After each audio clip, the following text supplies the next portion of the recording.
In a suburban backyard in Western Sydney, one man is on a mission to save one of Australia's most misunderstood animals, the dingo. Oh, they're gorgeous. Josh has transformed his humble garden into the Dingo Den, a sanctuary for the animals he calls the wild-hearted.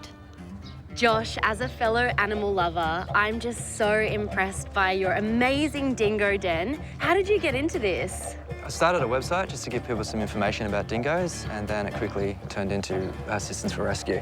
Saw that there was a need and created a sanctuary and started rescuing and rehoming dingoes. There are so many. How many are on this property right now? We've got 16 here at the moment, and then we have about roughly the same number in foster care as well. At the Dingo Den, there's space for the dingoes to roam and chill. And for the swimmers, there's even a pool.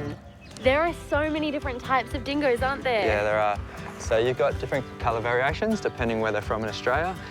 These are pure dingoes. They don't just come just in the regular tan colour, they run things they do. And you've got a fabulous garden. Is this just for the dingoes? Yeah, purpose built it with a dam and different zones. So a tropical area, creating a desert area, a flowering forest. So also for the other species of animals that are around, so birds and bees and insects and the frogs.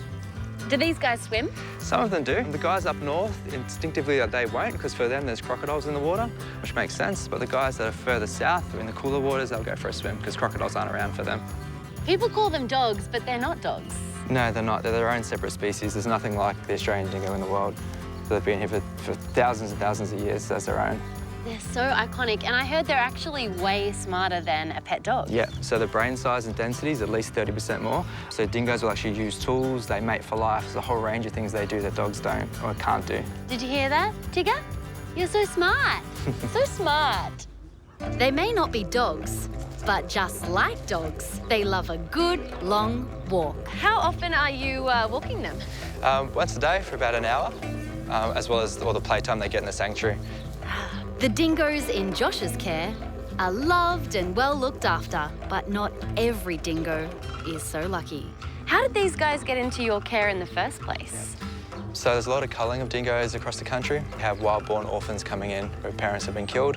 People find the puppies if they're lucky, and they send them to us for care. Josh has rescued over 300 dingoes with help from a whole team of dedicated volunteers.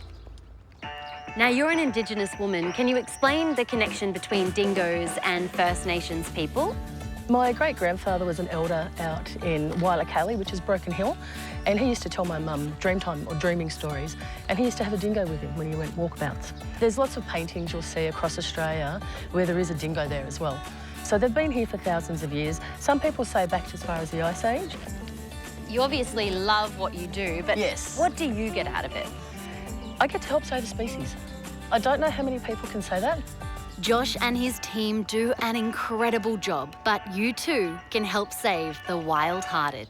You can volunteer on site. If you can't be here, you can sponsor, so you can donate a certain amount of money each month to help the dingoes. Or the third way is you can foster or adopt, so taking a dingo into your home for life or just for temporary care. Oh, I've fallen in love with all of them and I've got to know them so well. Thank you for showing me the dingo way. Very welcome. It's been great having you. Thank you. Learn, sponsor, and even adopt a dingo at Dingo Den Animal Rescue. For more info on this wonderful organisation, jump on sydneyweekender.com.au.